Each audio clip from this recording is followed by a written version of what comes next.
Hi hello. അപ്പോൾ എന്താ അട്ടിപ്പൊളി നമ്മുടെ വാഴത്തട വെച്ചിട്ട് ഒരു ഗ്രേവിയാണ് ചെയ്യാൻ പോകുന്നത്. വാഴത്തട ഇതേപോലെ റൗണ്ടായിട്ട് കട്ട് ചെയ്തെടുക്കുന്ന സമയത്ത് അതിൻ്റെ ആ നൂലൊക്കെ വരുന്നത് നമ്മൾ വിരലിൽ ചുറ്റിയിട്ട് ഇങ്ങനെ എടുക്കുക. അതിനുശേഷം ഇതിനെ ചെറുതായിട്ട് വളരെ ചെറുതുമാകാൻ പാടില്ല, എന്നാൽ വലുതുമാകാൻ പാടില്ലാത്ത രീതിയിൽ നമ്മൾ മുറിച്ചെടുക്കുക. ഇത് കടലപ്പരിപ്പാണ്. കടലപ്പരിപ്പ് കുറച്ച് മുന്നേ ഞാൻ വെള്ളത്തിലിട്ട് വെച്ചിട്ടുണ്ടായിരുന്നു. അതിനുശേഷം ആ കടലപ്പരിപ്പും ഈ അരിഞ്ഞു വെച്ചിരിക്കുന്ന തണ്ടും കൂടെ ഒരുമിച്ചിട്ട് കുക്കറിലിട്ടൊരു 4 വിസിലടിക്കുക. ഇത് തേങ്ങ, പച്ചമുളക് നമുക്ക് എരിക്കനുസരിച്ച് ഇടുക.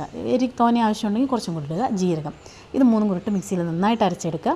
അരച്ചെടുത്തതിന് ശേഷം നമ്മൾ കുക്കറിൽ വിസിലടിച്ച് വെച്ചിട്ടുണ്ട്. അതിലേക്ക് നമ്മൾ ഈ അരച്ച് വെച്ചത് ഇട്ട് കൊടുക്കുക. ഇതിൽ ഉപ്പ് കറക്റ്റായിരിക്കണം, കാരണം കഷ്ണമാണ് നമ്മൾ ഉപ്പിന് നോക്കേണ്ടത്. ഗ്രേവിയിൽ നോക്കിയാൽ നമുക്ക് ഉപ്പ് അറിയാൻ പറ്റത്തില്ല. ഓരോ കഷ്ണം എടുത്ത് കടിച്ച് നോക്കുമ്പോൾ ഉപ്പ് കറക്റ്റാണോ നോക്കുക. അതിനുശേഷം ഇതേപോലെ നന്നായിട്ട് തിളച്ച് ഒന്ന് പറ്റിച്ചെടുക്കുക.